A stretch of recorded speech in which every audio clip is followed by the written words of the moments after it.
Assalamualaikum warahmatullahi wabarakatuh. Perkenalkan, saya Hafiz Hermanda Putra, mahasiswa Program Studi Pendidikan Bahasa dan Sastra Indonesia, Universitas Negeri Padang, tahun masuk 2021. Pada kesempatan kali ini, saya akan mempresentasikan materi mata kuliah keterampilan membaca, yakninya materi kecepatan membaca. Selamat menyaksikan.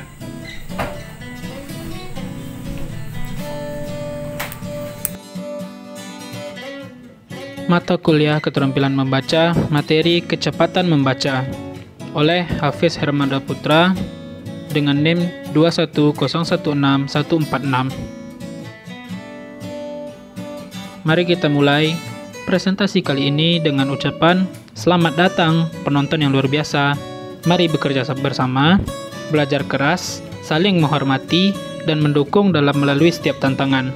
Ayo lakukan. Pada materi kecepatan membaca kali ini dibagi menjadi 4 buah kelompok. Yang pertama ada pengukuran kecepatan membaca, yang kedua menghitung jumlah kata, yang ketiga pengukuran pemahaman isi bacaan, dan yang keempat mengukur kecepatan efektif membaca. Kita masuk kepada kecepatan membaca. Salah satu faktor yang mempengaruhi kesuksesan dalam belajar adalah kemampuan membaca dengan cepat. Ketika kita dihadapkan pada banyaknya buku atau bahan belajar, maka membaca cepat sangat dibutuhkan untuk menangkap dan memahami bacaan secara lebih cepat dalam waktu yang singkat.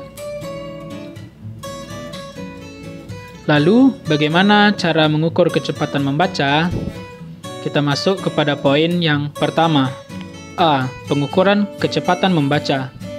Untuk mengukur tingkat kecepatan membaca, digunakan rumus yang dikembangkan oleh Tampu Bolon 1987 bagian 10, yaitu dengan membagi jumlah kata yang dapat dibaca pada waktu baca dalam menit yang ditempuh oleh siswa untuk menyelesaikan bacaannya.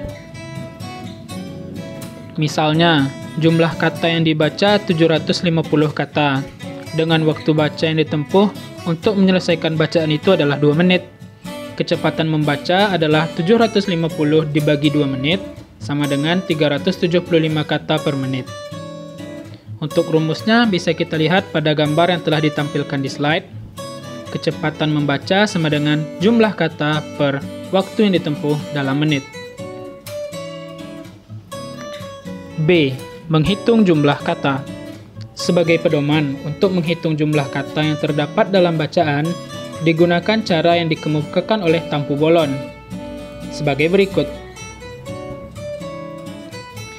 Pedoman 1. Menghitung jumlah kata yang terdapat satu baris penuh dari pinggir kiri ke pinggir kanan pada satu halaman bacaan, dengan catatan bahwa kata yang bersambung ke baris berikutnya dihitung pada baris yang kedua. Pedoman 2. Menghitung jumlah baris yang terdapat pada halaman yang bersangkutan dari baris pertama sampai baris terakhir, dengan ketentuan bahwa baris yang kurang dari setengah baris dari panjang baris tidak termasuk hitungan baris. Panduan ketiga. Mengalihkan jumlah kata dengan jumlah baris yang terdapat dalam bacaan. Hasil perkalian inilah yang merupakan jumlah kata yang terdapat dalam bacaan. Uraian sebelumnya dapat dirumuskan seperti gambar di atas. Rumusnya yaitu jumlah kata per baris dikali jumlah baris halaman sama dengan jumlah kata. C. Pengukuran pemahaman isi bacaan.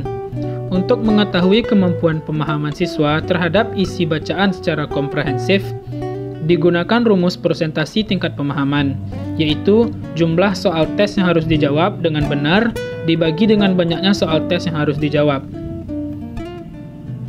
Hasil pembagian ini kemudian dikalikan dengan 100%. Dapat dilihat pada rumus seperti di atas.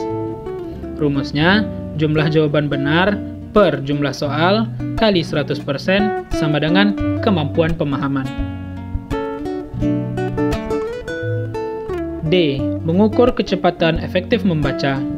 Untuk mengukur kemampuan kecepatan membaca siswa, digunakan rumus perkalian antara hasil pengukuran kecepatan membaca dengan hasil presentasi pemahaman isi bacaan. Jadi, rumus untuk mengukur kemampuan membaca adalah jumlah kata per waktu baca dalam menit dikali presentasi pemahaman sama dengan kemampuan efektif membaca. Setelah diketahui kemampuan membaca, langkah selanjutnya yaitu mengklasifikasikan tingkat kemampuan membaca dengan menggunakan kriteria sebagai berikut.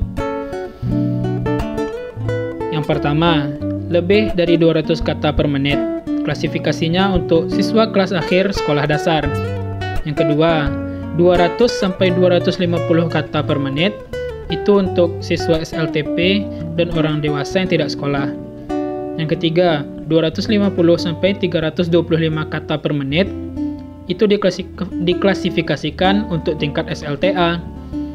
Yang keempat, 325 sampai 400 kata per menit diklasifikasikan sebagai kemampuan membaca mahasiswa.